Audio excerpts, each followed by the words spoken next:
Bonjour à tous. Je vous souhaite une bonne année 2021, une année remplie de bénédictions, de grâce de la part du Seigneur, que le Seigneur puisse multiplier envers vous sa grâce et sa paix, comme dit l'apôtre Pierre. Je pense que 2020, oui, a été une année un peu plus difficile, mais une année quand même où on a vu la grâce de Dieu envers nous. On est encore en train de respirer ici ce matin. C'est une grâce de Dieu.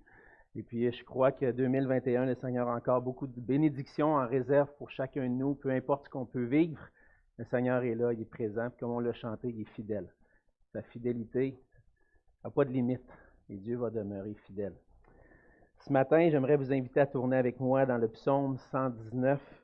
Le psaume 119. C'est une bonne habitude de commencer l'année en méditant sur les bienfaits de la parole de Dieu. Je pense que s'il y a quelque chose que j'ai à cœur pour ma propre vie, mais aussi pour l'Église, et je suis convaincu que c'est la même chose pour toute l'équipe pastorale, puis probablement pour plusieurs d'entre vous aussi, une chose qu'on désire à travers chaque jour de nos vies, c'est de pouvoir être nourri de la parole de Dieu.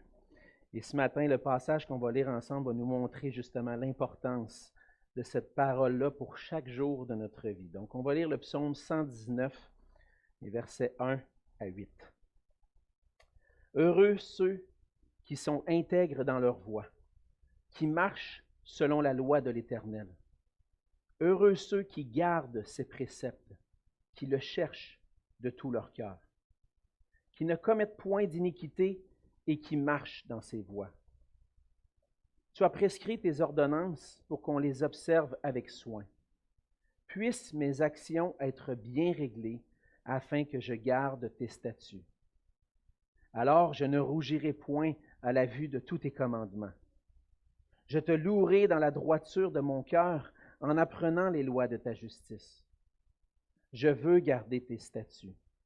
Ne m'abandonne pas entièrement. On va se courber dans un mot de prière. Oui, Seigneur, notre Dieu, c'est une grâce pour nous de pouvoir être rassemblés ce matin et d'avoir ce privilège, Seigneur, d'ouvrir ta parole. Seigneur, à travers cette parole, tu te dévoiles, tu te révèles à nous, tu te fais connaître à nous. Et comme on l'a chanté ce matin, Seigneur, tu es un Dieu fidèle, tu es un Dieu qui est rempli d'amour et c'est à travers cette parole, Seigneur, qu'on découvre ton amour. On a besoin, Seigneur, de se pencher dans cette parole ensemble en Église, mais aussi dans nos propres vies, Seigneur. On veut que ta parole soit une encre pour nous, que ta parole soit, que tes promesses soient ce qui nous affermit dans notre marche avec toi. Et Seigneur, viens accomplir ton œuvre en nous ce matin, afin de nous faire grandir dans un amour pour ta parole, dans un amour qui nous pousse à connaître ta volonté et à obéir à tes commandements, Seigneur. Je te prie d'être avec mes auditeurs, que tu puisses, Seigneur, permettre que nos cœurs soient tranquilles en toi ce matin. Si on a des inquiétudes, qu'on puisse les apporter à toi. Non pas les mettre de côté, mais plutôt te les délaisser à tes pieds, afin que tu puisses parler à nos cœurs ce matin. Sois aussi avec ma bouche, Seigneur, afin que la parole que je communique soit celle qui vient de toi et qui touche le cœur de tes enfants. Et c'est dans le nom de Jésus que je te prie. Amen. Amen. On commence cette année ensemble, l'année 2021, en prenant, comme on a déjà fait, un peu une pause de l'Évangile de Luc. On avait commencé cet automne une série d'exposés bibliques sur l'Évangile de Luc, et puis on a pris une pause pour les Noël, parler de Noël, de la vraie signification de Noël, mais on veut commencer cette nouvelle année, et puis à travers les passages bibliques qu'on va voir les prochaines semaines, on veut profiter aussi de cette nouvelle année pour, à travers des passages bibliques, vous présenter une vision pour les 5 prochaines années. Le Conseil des Anciens a travaillé cet automne, réfléchi, travaillé ensemble pour mettre de l'avant une vision pour les 5 prochaines années, pour une vision pour l'année 2025. Hein? On veut faire ça, on veut prendre des bonnes résolutions au début de l'année, mais on veut voir un peu d'avance aussi. Quels seraient les besoins de l'Église? Qu'est-ce qu'on veut faire en tant qu'Église? Qu'est-ce qu'on veut accomplir? Et puis, juste avant d'arriver, j'ai pris connaissance qu'il y avait une vision même pour 2020 qui avait été établie en 2015. Puis vous aviez travaillé sur une vision. Puis lorsqu'on va regarder ensemble plus en détail cette vision-là, on voit que Dieu a répondu. Il y a des choses qui avaient été mises devant le Seigneur, puis Dieu a répondu. Et puis, c'est ce qu'on veut faire. En réalité, c'est ce qu'on veut placer un désir, des projets qui sont sur nos cœurs, et puis les placer devant le Seigneur. Et puis, avant d'aller dans cette vision-là, ou de vous partager cette vision-là, je pense que c'est bien, en Église, de prendre le temps de regarder à la parole de Dieu, chercher la volonté de Dieu à travers sa parole, mais aussi dans la prière. La mise en œuvre de la vision de l'Église, en fait, c'est la mise en œuvre de la mission que le Seigneur Jésus nous a confiée. Et puis, si on veut mettre en œuvre cette mission-là que Jésus a confiée à ses disciples, je pense qu'on a besoin de considérer cette mission-là, réfléchir sur cela ensemble. Dans les Écritures, on lit dans 2 Chroniques 7,14. « Si mon peuple, sur qui est invoqué mon nom, s'humilie, prie et cherche ma face, et s'il se détourne de ses mauvaises voies, je l'exaucerai des cieux, je lui pardonnerai son péché et je guérirai son pays. » Et c'est ce qu'on veut faire. On veut prendre le temps de chercher la face de Dieu ensemble, d'humilier nos cœurs devant le Seigneur. Seigneur, qu'est-ce que tu attends de moi?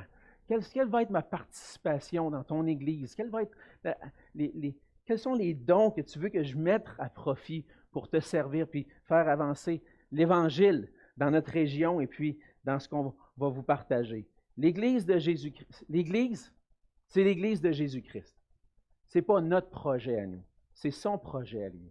Et c'est pour ça qu'on a besoin de s'arrêter, chercher sa face, chercher à connaître son plan pour l'Église. Ce n'est pas le projet d'Alexandre, ce n'est pas le projet de l'équipe pastorale, c'est pas même notre projet à nous, c'est le projet de Dieu. Et nous, ce qu'on veut faire, c'est être attentif à sa volonté pour rentrer dans ce projet-là, puis voir où Dieu ouvre les portes pour qu'on puisse le servir et l'honorer. Donc, avant de mettre une vision de l'avant, on veut prendre le temps de s'arrêter, s'humilier, prier, chercher sa face. Et qu'importe le projet qu'on peut former qu'on peut avoir à cœur, on veut prendre d'abord et avant tout cette résolution de chercher la face de Dieu au travers de la parole et la prière. Et c'est ce que je voudrais vous inviter à faire dans les prochaines semaines, alors qu'on va réfléchir ensemble, qu'on va étudier la parole ensemble, que vous puissiez prendre le temps de prier sur ça particulièrement. Prier que Dieu nous conduise dans sa volonté.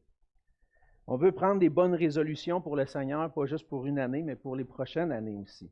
Mais prendre des bonnes résolutions, ça marque aussi la vie de chaque croyant. Je pense que chaque croyant devrait être caractérisé par quelqu'un qui prend des résolutions. Des fois, on dit, ouais, les résolutions au début de l'année, on a pris des... il y en a qui ont 40 ans, dans 40 ans, ça fait 40 ans, 30 ans que je prends des résolutions, puis ça ne donne pas grand-chose. Ou il y en a même qui sont plus avancés en âge, puis ils disent, ça fait 60 ans, 70 ans que je prends des résolutions. Hey, lâche-moi avec les résolutions, ça ne marche pas cette affaire-là. Mais on voit dans la parole de Dieu plusieurs personnages dans les Écritures qui avaient pris des résolutions. On voit ça comme un bon modèle. On pense entre autres à Daniel.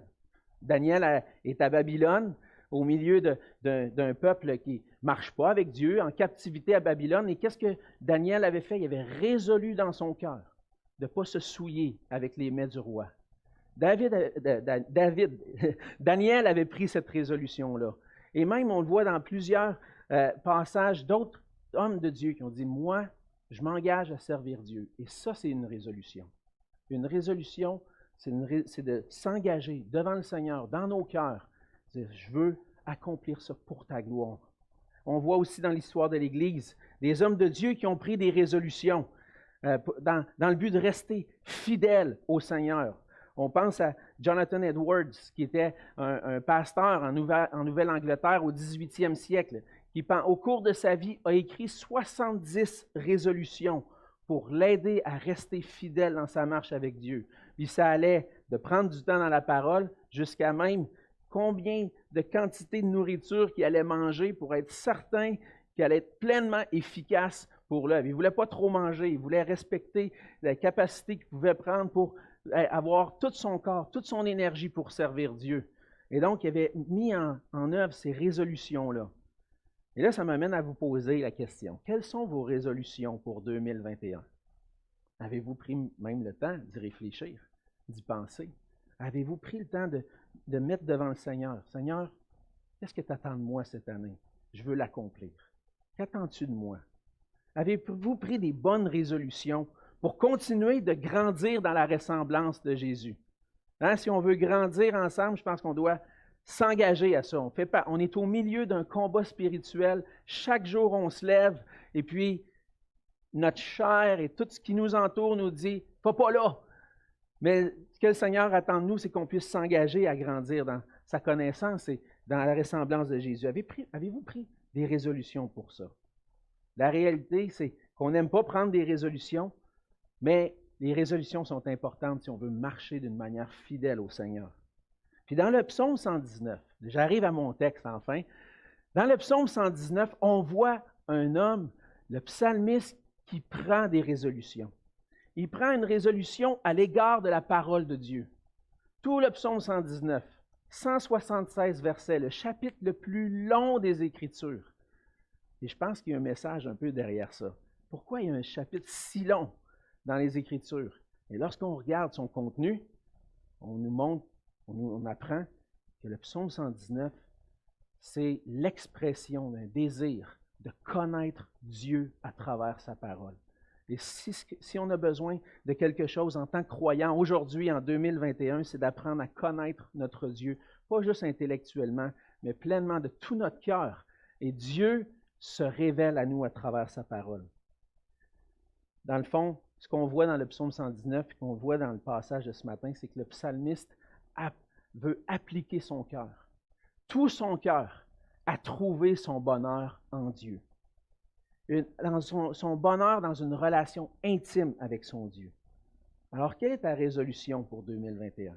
Mais j'aimerais vous proposer ce matin, dans ce message, une bonne résolution qui résume l'idée du passage. En 2021, je veux m'appliquer à goûter la grâce d'être heureux en marchant fidèlement avec mon Dieu. Et je veux développer cette idée-là. M'appliquer à goûter la grâce d'être heureux en marchant fidèlement avec mon Dieu. On voit dans le passage que le psalmiste dit « Heureux ceux qui sont intègres dans leur voie, heureux ceux qui s'appliquent à obéir à la parole de Dieu. » Et on voit que pour être heureux, on a besoin de comprendre certaines choses. Et on a besoin de comprendre aussi que pour marcher fidèlement avec Dieu, c'est ce qui nous rend heureux. Qu'est-ce que j'ai besoin de comprendre? Premièrement, j'ai besoin de comprendre et réaliser que mon bonheur dépend seulement de Dieu. Mon bonheur dépend seulement de Dieu. On voit les premiers versets qui disent « heureux ». Et ce qui est intéressant de voir, c'est ce psaume qui nous parle de la parole de Dieu commence avec le mot « heureux ». Et puis le psaume 1, qui nous parle aussi de la parole de Dieu, commence avec quel mot? « Heureux ». Où est-ce que vous trouvez votre bonheur? J'ai besoin de réaliser que mon bonheur dépend seulement de Dieu, que mon bonheur se trouve seulement en Dieu seul, dans une relation intime avec mon Dieu. Dans ce psaume, on voit que l'amour du psalmiste pour la parole de Dieu, on voit dans plusieurs versets que son cœur est porté vers la parole de Dieu. Entre autres, on voit ça au verset 18, il dit « Ouvre mes yeux pour que je contemple les merveilles de ta loi. Ta loi est merveilleuse, je veux la contempler, je veux l'aimer. » Au verset 32, il dit « Je cours dans la voie de tes commandements car tu élargis mon cœur. » Mon cœur est élargi, mon cœur a de plus en plus d'amour pour ta parole. Mais en réalité, l'amour qu'il exprime pour la parole de Dieu, implicitement, c'est un amour pour Dieu lui-même. Ce n'est pas seulement un amour pour des mots qui sont sur une page imprimée. C'est un amour pour Dieu. Parce que c'est Dieu qui parle à travers cette parole-là. C'est Dieu lui-même qui communique son amour. Et implicitement, cet amour-là pour la parole de Dieu, c'est un amour pour Dieu. Parce que Dieu se fait connaître à nous, à travers sa parole. Et c'est seulement lorsqu'on est dans une relation intime avec notre Dieu, qu'on veut apprendre de lui, qu'on veut chercher à l'aimer, qu'on va pouvoir vraiment goûter la joie, goûter le vrai bonheur. Le vrai bonheur se trouve où? Dans une relation intime avec Dieu. L'Évangile nous annonce une bonne nouvelle. Puis faut aller un peu plus en avant dans l'Évangile puis dans le Nouveau Testament pour voir que ce bonheur-là, on l'a seulement à travers l'Évangile. La bonne nouvelle d'une relation, d'une communion avec Dieu. Dans 1 Jean 1, les versets 3 et 4, l'apôtre Jean va dire ce que nous avons entendu. Ce qu'on a entendu, c'est on a vu. Puis il va même dire, ce qu'on a entendu, nous vous l'annonçons à vous aussi, afin que vous aussi, vous soyez en communion avec nous. Et ce qu'il avait entendu, c'est le Seigneur Jésus lui-même. L'apôtre Jean avait entendu le Seigneur Jésus. Il dit, ce qu'on a vu, puis ce qu'on a entendu, on veut vous l'annoncer à vous aussi pour que vous puissiez être en communion avec nous. Mais plus que ça. Or, notre communion est avec le Père et avec son Fils Jésus-Christ. Et nous écrivons ces choses afin que notre joie soit parfaite. Où est la joie parfaite? La joie complète. La joie qui fait que notre cœur déborde. Où est-ce qu'elle se trouve? Elle se trouve dans une communion avec notre Dieu, avec le Dieu et notre Seigneur Jésus-Christ. Et c'est ce que l'apôtre Jean disait. Je veux vous annoncer ce que j'ai vu, ce que j'ai entendu. C'était merveilleux. J'ai vu le Seigneur Jésus. J'ai entendu des paroles tellement glorieuses. Puis même, j'ai entendu la bonne nouvelle de pouvoir être réconcilié avec Dieu, de pouvoir être en communion avec Dieu. Puis je vous l'annonce à vous aussi, pour qu'on puisse être en communion ensemble, avoir cette joie-là. Puis notre communion est avec Dieu. Notre communion est avec Dieu et c'est ce qui nous procure une joie parfaite. Et donc, on voit dans le passage, si on revient au psaume 119, que pour être heureux, mon bonheur dépend de Dieu. Mais mon bonheur dépend de ma marche dans la crainte de Dieu. On a vu ça un peu la semaine dernière dans le psaume 90. J'ai besoin de craindre Dieu. Oui, je suis en relation avec Dieu, mais je veux le craindre. Et qu'est-ce que c'est la crainte? La crainte, c'est de reconnaître qui il est. On l'a vu la semaine dernière, Dieu est le souverain, le maître souverain de toutes choses, mon créateur, celui qui sait exactement ce dont j'ai besoin. Et j'ai besoin de le reconnaître comme Dieu et de reconnaître comme celui qui peut vraiment me rendre heureux. J'ai besoin de venir à lui comme le maître souverain de ma vie. C'est le reconnaître comme le Dieu digne de recevoir toute la louange. Venir devant Dieu avec crainte, c'est venir devant lui avec un genou plié. Un genou plié devant lui, qui reconnaît sa grandeur. Et lorsqu'on lit plusieurs auteurs des Écritures, mais entre autres, on voit dans Ésaïe, lorsque Ésaïe a une vision de Dieu et de toute la gloire qu'il a, quelle est sa réaction? Il fléchit le genou devant lui, puis il dit, je ne suis pas digne. Je ne suis pas digne d'être devant ce Dieu-là. Je suis un pécheur. Mais par sa grâce, le Seigneur nous donne la possibilité d'être pardonné et d'entrer dans cette communion-là. Et donc, ce que je veux maintenant, c'est de me soumettre à sa volonté. Me soumettre mon être tout entier, ma pensée, mon cœur, ma volonté, mes actions, mes affections, tout soumis au Seigneur dans sa crainte. Parce que l'obéissance, mon bonheur dépend de ma marche dans l'obéissance. Et c'est ce qu'on voit dans les versets 1 à 3. Heureux ceux qui sont intègres dans leur voie, qui marchent selon la loi de l'Éternel. Heureux ceux qui gardent ses préceptes et qui le cherchent de tout leur cœur, qui ne commettent point d'iniquité, qui marchent dans ses voies. Le psalmiste utilise plein de synonymes et on peut résumer tout ça, dans le fond, par une conduite intègre qui ne dévie pas de la route que le Seigneur a tracée pour moi. Le Seigneur, Jésus nous a appelés à le suivre. Il nous a fait de nous ses disciples. On a placé notre foi en lui. Il dit, Seigneur, je suis prêt à te suivre. Quoi qu'il en coûte, Seigneur, je vais te suivre. Puis on ne regarde pas en arrière, on regarde en avant, puis Jésus marche devant nous. Et qu'est-ce que ça veut dire, marcher dans l'obéissance? C'est marcher à la suite de Jésus. Le Seigneur, il dit, tourne à gauche. Je tourne à gauche. Le Seigneur, il dit, tourne à droite. Je vais tourner à droite. Le Seigneur, il dit, aime ton prochain comme toi-même. Montre mon amour aux gens autour de toi. Oui, Seigneur. Il y a de quoi qui est difficile. J'ai une relation difficile où j'ai un conflit. Seigneur, aide-moi à aimer mon prochain comme toi tu m'as aimé.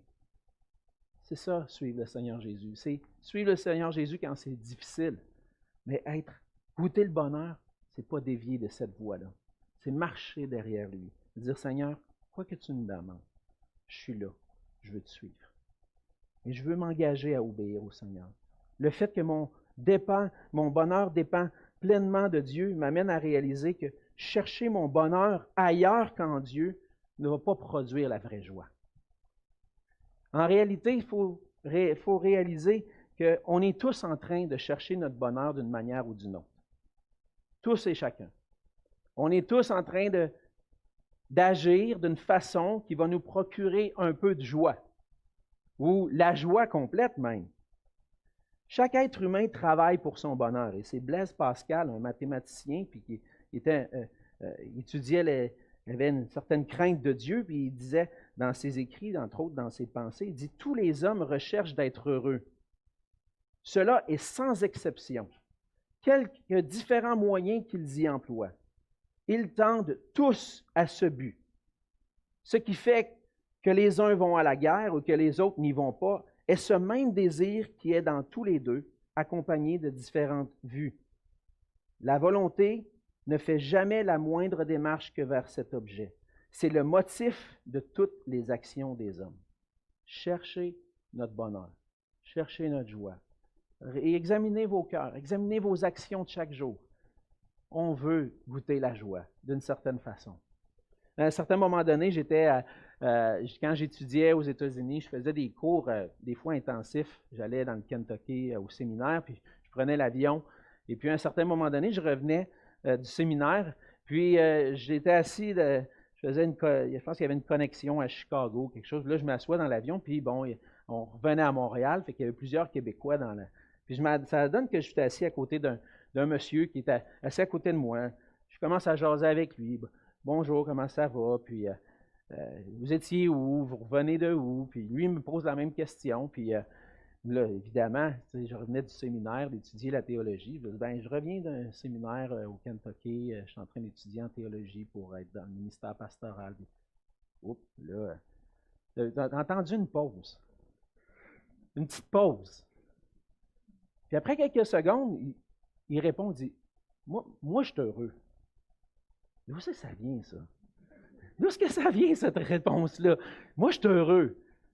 Hein? Ça venait travailler. Juste le fait qu'il côtoie un gars qui étudie la théologie, ça vient travailler son cœur pour s'examiner un petit peu. Moi, je suis heureux dans la vie. Ah oui?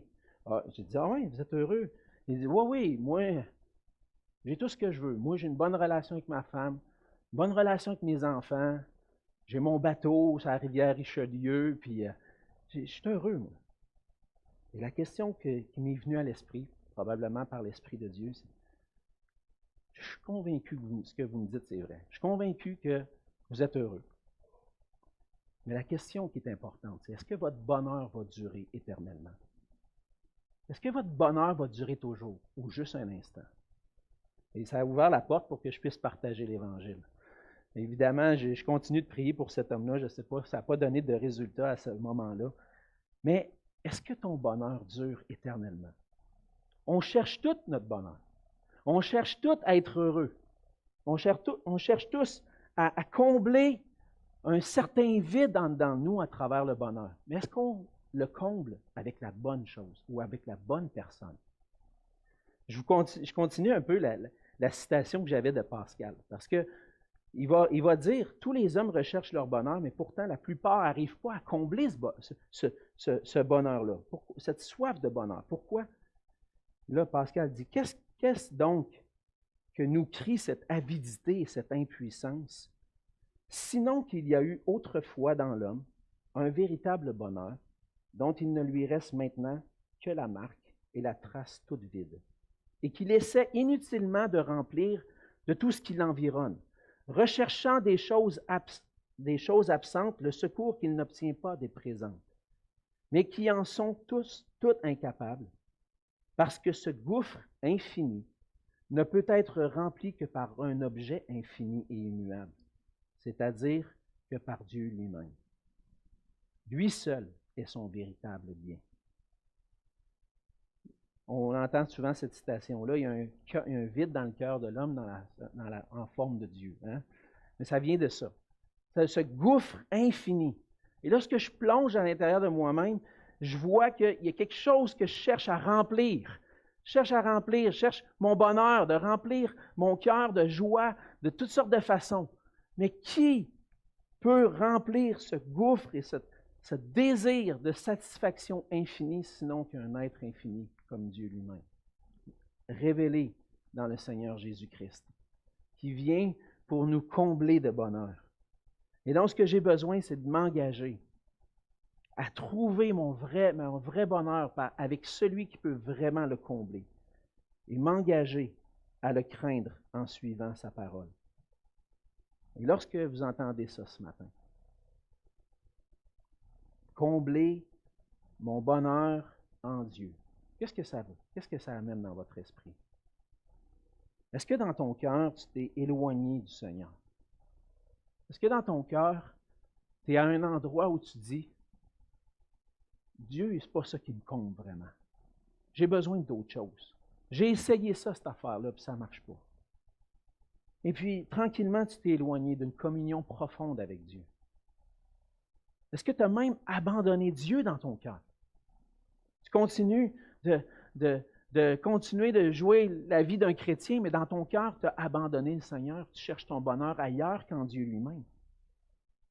Et peut-être même que ça t'est arrivé, puis que tu aimerais ça reconnecter avec Dieu, mais tu te sens indigne de t'approcher de lui. Souviens-toi que la seule façon de combler ton bonheur, c'est par Dieu lui-même. Il n'y a rien qui va le combler. Mais que si tu te sens indigne, le Seigneur t'appelle à lui. Le Seigneur est là, il a les bras ouverts, il veut t'accueillir, il veut te combler de sa joie parfaite. Et c'est seulement par sa grâce qu'on peut goûter cette joie parfaite-là. Et cette grâce-là, c'est cette grâce qui t'appelle à lui, à revenir, à abandonner la voie dans laquelle tu as emprunté pour revenir à lui, puis chercher sa face, puis crier à lui, dire, Seigneur, donne-moi la joie. Donne-moi la joie, je cherche la joie, je veux être heureux dans la vie. Donne-moi cette joie-là. Et engage-toi à mettre en pratique 2 éléments. Et je vais terminer avec ça. Premièrement, pour marcher dans l'obéissance à la parole, je dois m'appliquer à chercher Dieu de tout mon cœur. On le voit entre autres dans le verset 2. Il dit heureux ceux qui le cherchent de tout leur cœur. Chercher Dieu de tout mon cœur. Ça veut dire j'applique mon être entier à chercher la face de Dieu, à connaître mon Dieu. Et même au verset 10, il dit, « Je te cherche de tout mon cœur, ne me laisse pas m'égarer loin de tes commandements. » Il y a un engagement. Si je veux connaître le vrai bonheur, je dois chercher Dieu de tout mon cœur. C'est l'engagement que je dois prendre ce matin. Si je veux goûter la vraie joie. Et Dieu se fait connaître par sa parole. C'est où est-ce que je vais le trouver, Dieu? Dans les Écritures. À travers sa parole, Dieu se dévoile. Ce qui est invisible à mes yeux, j'apprends à le connaître en lisant la parole de Dieu. Parce que Dieu parle. J'ai des amis qui sont aveugles depuis leur naissance. Ils ne voient pas. Ils ne m'ont jamais vu. Ils m'ont entendu. Puis ils me connaissent. Ils me connaissent parce que je leur ai parlé. Ils ne m'ont jamais vu. Ils ne savent pas de quoi j'ai l'air vraiment. Mais avec ce que je leur dis, ils me connaissent. Moi, je ne vois pas Dieu. Je ne le vois pas avec mes yeux physiques. Mais lorsque je lis sa parole, Dieu se fait connaître à moi. J'apprends à le connaître. Et c'est ce que je veux faire. Seigneur, j'ai besoin de toi. Je veux te chercher. Je veux te connaître. Révèle-toi à moi. Fais-toi connaître à moi. J'ai besoin. Comment est-ce que je vais connaître ce Dieu si grand et si bon pour moi? Lorsque je vais lire la parole et que je vois que Dieu m'a tant aimé en Jésus-Christ. J'apprends à connaître son amour. Comment je vais connaître sa grandeur et sa puissance lorsque je lis tout ce qu'il a accompli, le fait qu'il est un créateur, qui a délivré son peuple des ennemis, qui a tout accompli pour nous délivrer de l'ennemi de nos âmes, nous délivrer de nos péchés. Wow, la grandeur, la puissance de Dieu qui se manifeste. Mais où j'apprends ça? Dans la parole. À travers des mots qui sont écrits noir sur blanc. C'est comme, Je comprends, c'est bizarre comment ça se passe, mais j'apprends à connaître Dieu comme ça. Est-ce que je suis en train de le chercher, d'appliquer mon cœur pour connaître sa bonté, sa grâce, son amour pour moi? J'arrive à un point dans ma vie où je réalise que le Seigneur m'a comme m'a ouvert les yeux. On essaye, plus on vieillit, plus on gagne en sagesse, j'ose le croire. Et puis, mais quand j'étais jeune, je me souviens, le Seigneur m'a sauvé en bas âge, mais quand j'étais adolescent, ça ne me tentait pas de lire ma Bible. J'aimais pas ça lire. Et je donnais des excuses. J'aime pas ça lire, moi. Je n'étais pas un liseux. Moi, j'aimais mieux aller dehors jouer au hockey avec mon frère dans la rue. C'était bien plus plaisant, ça. Mais aujourd'hui, peut-être que tu as des plaisirs qui fait que tu ne vois pas ça comme précieux, la parole. Plus on s'approche de Dieu à travers sa parole, plus on le découvre, plus on voit comment c'est bénéfique pour notre âme. Plus on découvre Dieu, plus on découvre sa grandeur, sa bonté, son amour, plus je me dis, je ne veux pas passer une journée sans prendre du temps avec toi. Et et ça l'a grandi dans mon cœur. C'est pas venu du jour au lendemain. Je ne suis pas né avec un désir de connaître Dieu. Hey, Seigneur, un matin, je veux te connaître. Puis, c'est pas venu comme ça. C'est venu graduellement. Puis, dans le combat spirituel, on a besoin de travailler fort pour que cet amour-là continue de grandir. Mais on a besoin. Et je veux encourager les plus jeunes, puis peut-être même les parents des plus jeunes, à prendre du temps avec vos enfants dans la parole. À prendre le temps d'expliquer ce que ça veut dire. Cette semaine, je pense que c'est hier ou avant-hier, j'étais avec la famille, dans Jean au chapitre 3, puis on lisait sur la nouvelle naissance. Je posais des questions. Qu'est-ce que ça veut dire être né de nouveau? Qu'est-ce que ça veut dire comment on fait pour naître de nouveau? D'avoir ces discussions-là avec vos enfants. Ça les éclaire à comprendre un peu plus des paroles que peut-être ils n'ont pas toute la connaissance pour tout saisir. Donnez-leur le goût. Donnez-leur le goût de puiser dans les Écritures, de chercher à connaître Dieu, même si des fois les paroles, je ne les comprends pas toutes. Restez ouverts. Placez-vous dans une position, je veux que mes enfants viennent me poser des questions. Moi, on a établi comme famille, on essaie d'encourager nos enfants, ils ont un petit journal, puis chaque jour de prendre du temps dans la parole. Si tu as des questions, viens me voir. Y a-t-il quelque chose que tu n'as pas compris? Prenons le temps d'expliquer. Puis faisons-le aussi, pas juste avec nos enfants, mais avec des frères et sœurs dans la foi. Encourageons-nous à faire des petits groupes de 2, 3 personnes sur Zoom ou à un endroit. Quand on pourra le faire, on pourra se réunir. Mais encouragez-vous ensemble à lire les Écritures. Moi, j'ai de la misère à suivre un plan de lecture, lire ma Bible chaque jour. J'aimerais ça que tu m'accompagnes. Hey, Amex, veux-tu qu'on lise les Écritures cette semaine? J'aimerais ça qu'on lise les Écritures ensemble. Faites des groupes comme ça pour vous encourager. À travers ça, le Seigneur fait grandir notre amour pour lui. On est en train de le chercher à le connaître. Chercher à connaître Dieu de tout mon cœur. Et lorsque j'applique mon cœur à ça, le Seigneur se laisse trouver. Jérémie 29, versets 13 et 14, il dit, « Vous me chercherez et vous me trouverez si vous me cherchez de tout votre cœur. Je me laisserai trouver par vous, dit l'Éternel. » Le Seigneur veut qu'on le trouve. Il va même dire, il dit, « Demandez et l'on vous donnera, cherchez et vous trouverez, frappez et l'on vous ouvrira. Car quiconque demande reçoit, celui qui cherche trouve, et l'on ouvre à celui qui frappe. » C'est en m'approchant de mon Dieu, en cherchant, que Dieu va se laisser trouver. Et lorsque Dieu se laisse trouver, il n'y a pas de joie qui peut égaler ça. Il dit, je vais me laisser trouver par vous. Mais on doit le chercher. On doit appliquer nos cœurs à ça. Et donc, s'engager à connaître sa volonté. Donc, je veux apporter une mise en garde, par exemple. Parce que chercher Dieu de tout mon cœur ne dépend pas seulement de ma bonne volonté. Je peux m'engager et dire, Seigneur, je veux te chercher, puis je vais faire ça, je vais mettre dans mon horaire, je vais me lever le matin, je vais lire la parole, puis je peux tout faire ça. Mais j'ai besoin de quelque chose de plus. J'ai besoin de sa grâce. J'ai besoin que le Seigneur m'aide. Et c'est pour ça que j'ai besoin de m'appuyer sur sa grâce au quotidien. Je veux chercher Dieu, mais j'ai besoin de m'appuyer sur sa grâce. Et on le voit dans le texte que l'obéissance à la parole de Dieu dépend pleinement de la grâce de Dieu. C'est pour ça qu'il y a une prière qui est écrite ici.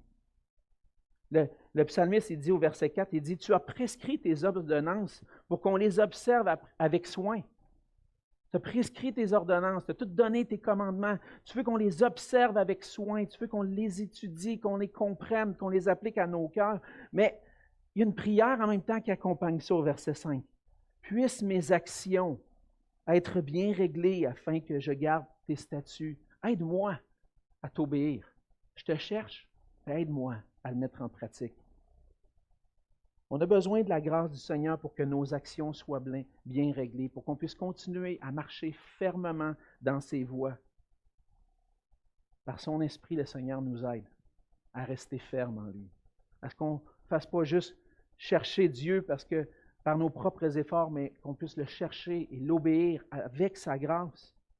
Le Seigneur nous aide à marcher avec des actions qui sont bien réglées, à marcher dans ses voies. Le Seigneur nous donne la grâce aussi de ne pas vivre dans la honte au verset 6. Il dit, si j'obéis, puis si je garde tes statuts, alors je ne rougirai point à la vue de tous tes commandements. J'ai besoin de toi pour que mes actions soient bien réglées.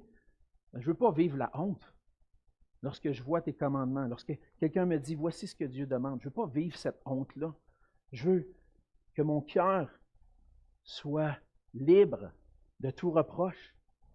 Le Seigneur nous donne sa grâce aussi au verset 8, à travers le fait qu'il ne nous abandonne pas. C'est la prière du psalmiste. Je veux te garder tes statuts, je veux t'obéir. Ne m'abandonne pas. Reste avec moi.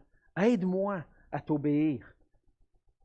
Et finalement, il y a une grâce de la présence de Dieu dans notre vie, mais une grâce aussi d'une louange sincère. Au verset 7. Je te louerai dans la droiture de mon cœur en apprenant les lois de ta justice. Lorsque j'apprends à connaître Dieu par sa parole, le Seigneur met en lumière des choses que par sa grâce je peux venir à lui, me repentir, me tourner vers lui, recevoir sa grâce, son pardon, puis après ça le louer sans avoir à rougir. Le louer de tout mon cœur dans la droiture. Ça m'est arrivé des fois d'arriver à l'église le dimanche, puis d'avoir... Je suis en train de louer le Seigneur, puis là, il y a comme quelque chose. Ton cœur, es-tu vraiment sincère, Alexandre? Parce que le Seigneur le dit, ce peuple m'honore des lèvres, mais son cœur est éloigné de moi. Alors que je suis en train de chanter, des fois, le Seigneur ramène à ma pensée, es-tu en train de juste chanter des paroles ou tu es en train de louer Dieu avec ton cœur? Des fois, je regarde, ouais, c'est sûr, Seigneur, que j'ai manqué cette semaine. Cette semaine, il est arrivé telle situation, puis je n'ai pas agi selon ta volonté. Et souvent, la louange met en lumière. On est-tu en train de marcher avec droiture? Et lorsqu'on veut marcher avec droiture, lorsqu'on marche avec droiture, après ça, je viens au Seigneur, je dis, Seigneur, je te demande pardon, donne-moi ton pardon. Et là, je peux le louer. Je sais que mon cœur est droit maintenant.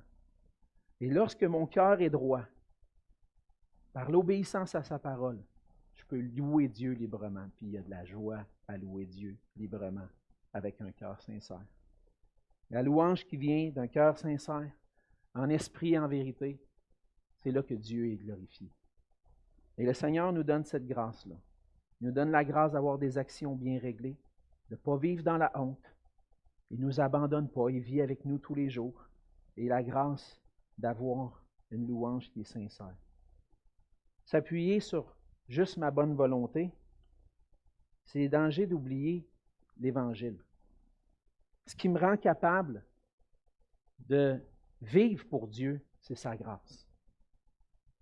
Si je ne me sens pas un bon chrétien, quand je néglige de prendre du temps dans la parole de Dieu, si je me sens pas un bon chrétien parce que je ne lis pas ma Bible chaque jour, c'est-tu normal, ça?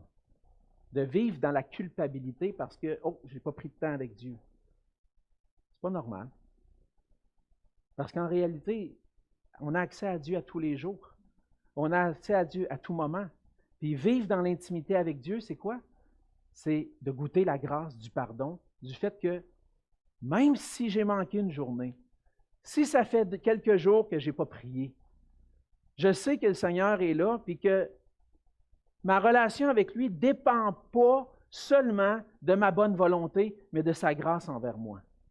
Et le Seigneur est prêt à m'accueillir. Oui, Alexandre, tu fais un petit bout, il me semble que tu n'as pas pris du temps avec moi dans la prière. Mais je ne veux pas m'enfuir et dire, je ne suis pas un bon chrétien. Non, je veux aller au Seigneur et dire, Seigneur, pardonne-moi. Je voudrais tout le temps être dans ta présence.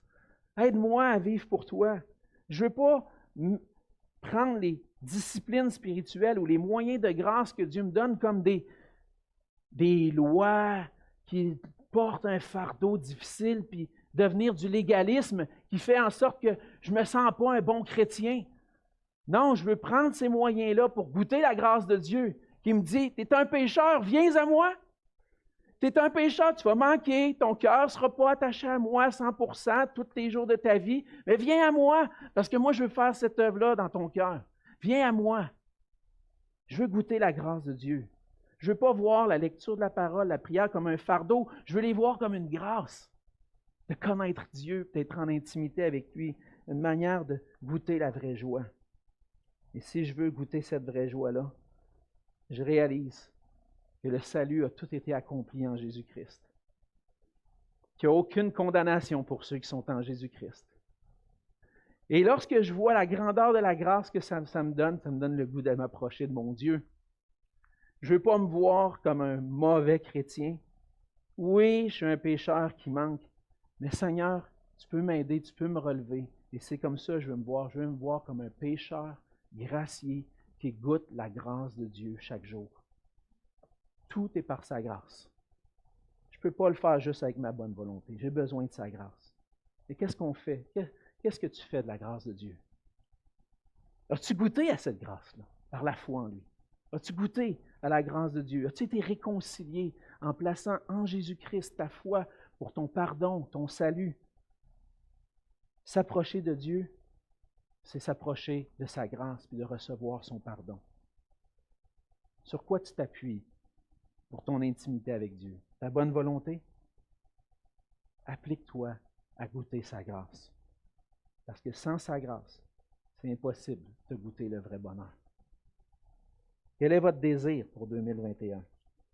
Mon désir pour moi-même, pour ma famille, pour l'Église de l'Espoir à Saint-Hubert, c'est qu'on puisse jouir du vrai bonheur, de celui qui dure éternellement dans une intimité avec Dieu.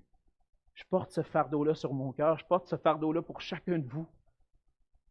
Je prie pour vous. Je prie que Dieu puisse vous donner ce cœur qui désire goûter la vraie joie, puis de le trouver en lui. Puis pour ça, on a besoin de réaliser que notre bonheur ne se trouve pas ailleurs qu'en Dieu. Il se trouve en lui seul. On a besoin de chercher continuellement sa face. Seigneur, je veux m'humilier devant toi, chercher ta face. Conduis-moi dans ta volonté. Et m'appuyer sur sa grâce pour lui obéir. En 2021, négligez pas la grâce de Dieu pour vous. La grâce d'entendre sa voix. La grâce qu'il puisse entendre la vôtre dans la prière. Et c'est ce qu'on a voulu faire en mettant de l'avant, on vous a communiqué un plan de lecture de la Bible. C'est ce qu'on veut faire. On veut que vous goûtiez la grâce de Dieu, de le connaître. Préservez du temps un peu, chaque jour, pour lire une portion. Il y a plusieurs portions. Si c'est trop lourd, prends juste une portion. Prends juste une colonne dans le plan qu'on t'a envoyé. Prends-en juste une. Fais juste prendre du temps un peu avec le Seigneur. Quelques minutes. Apporte-lui ton cœur, tes soucis. Communique-lui ce que tu vis pour qu'il puisse te combler. Et si vous voulez aller un pas plus loin, on aimerait vous suggérer des lectures chaque mois. Une lecture pour vous encourager à marcher avec le Seigneur. Et puis j'ai amené une lecture ici qui s'appelle « La grâce au quotidien » de David Mathis. Créer des habitudes pour rester connecté avec Dieu. Ce n'est pas la Bible. Ça ne remplacera pas la Bible. Prenez pas votre Bible, mettez ça de côté pour lire ce livre-là. Lisez votre Bible en premier. Puis après ça, si vous voulez aller un peu plus loin, vous pouvez lire David Mathis, qui vraiment a trouvé les bons mots pour nous encourager à goûter la grâce de Dieu chaque jour à travers sa parole. Amex, il a lu le livre, dans mon cours de spiritualité, Emmanuel aussi. Et puis, ça a touché mon cœur. Puis c'est quelque chose que je pense qu'on devrait lire chaque année pour juste nous rappeler, c'est vrai Seigneur, Il y a du bonheur, il y a de la joie dans une relation avec toi. Fait qu'on on va l'avoir en vente, on va recevoir la semaine prochaine. Et si ça vous intéresse, venez me voir, je vais prendre votre nom en note, on va s'organiser pour vous en vendre une copie. C'est 20 $ avec tout est compris. OK?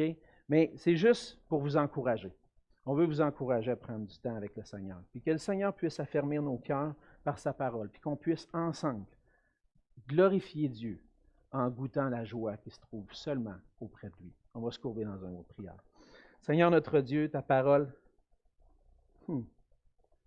est précieuse. À travers elle, je te découvre. À travers elle, je découvre combien tu es un Dieu grand, saint, juste. À travers elle, je découvre que je suis un pécheur qui a besoin de ta grâce. À travers ta parole, Seigneur, je vois que tu as répondu à mon état de pécheur, puis que tu m'as aimé dans la personne de Jésus-Christ, que tu as tout accompli pour que je puisse être réconcilié avec toi. Dans ta parole, je découvre que non seulement tu as tout accompli, mais tu es venu aussi pour ouvrir les yeux de mon cœur, pour que je puisse saisir cette grâce-là. Tu m'as fait voir que j'étais un pécheur. Tu m'as fait voir que Jésus était le seul moyen de salut pour moi. Tu m'as donné la foi qui m'a réconcilié avec toi. Tu m'as donné le pardon, la paix. Et maintenant, Seigneur, tu m'appelles à goûter la joie qui se trouve en toi seul. Et Seigneur, je découvre à travers ta parole que c'est ce que tu veux. Tu veux qu'on soit heureux en toi. Fais de nous des hommes et des femmes qui te cherchent de tout notre cœur, Seigneur. Qu'on ne le fasse pas juste par bonne volonté, mais en étant touchés par toi, en s'appuyant sur ta grâce chaque jour. Aide-nous, Seigneur, à t'aimer toujours, de plus en plus, et à te voir comme l'être le plus précieux, et la joie qui se trouve en toi comme la plus précieuse, le trésor le plus précieux qu'on ne pourra jamais découvrir. Aide-nous, Seigneur, à t'aimer, te louer, t'adorer. Fais de 2021, Seigneur, une année où on va s'appliquer à goûter la grâce d'être heureux en marchant fidèlement avec toi. Et c'est dans le nom de Jésus que je te prie. Amen.